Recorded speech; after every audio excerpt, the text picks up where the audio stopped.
मंडळी, घरात बेलाचं झाड लावावं का किंवा तुम्ही बेलाचं झाड लावण्याचा विचार करताय पण त्याविषयी जर तुम्हाला फारशी माहिती नसेल तर बेलाचं झाड घरामध्ये नक्की कुठे लावावं, तर शिवपुराणात बेलाच्या झाडाचा महिमा सांगितलेला आहे।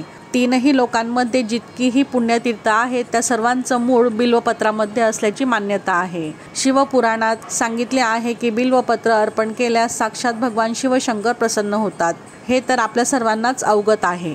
बेलाचे पानाचे आरोग्याच्या दृष्टीने खूप महत्त्वाचं आणि बहुउपयोगी ते मानलं जातं। त्याविषयी उपचार जाणून घेऊन योग्य पद्धतीने उपचार केल्यास बेलाच्या पानाने बरेच आजार दूर होऊ शकतात। इतकेच नाही तर बेलाच्या झाडाची सेवा करणे म्हणजे साक्षात भगवान शंकरांची सेवा करणे होय। ज्या घराच्या आसपास बेलाचं झाड आहे तिथे कोणत्याही प्रकारची नकारात्मक ऊर्जा प्रवेश करत नाही, इतकं महत्त्व बेलाच्या झाडाला आहे आणि म्हणूनच घराच्या आजूबाजूला बेलाचं झाड लावणं अत्यंत शुभ आणि पवित्र मानलं जातं। घराच्या वायव्य दिशेला हे झाड आपण लावावं आणि सोमवारी बेलाच्या झाडाची पानं तोडू नयेत। श्री स्वामी समर्थ।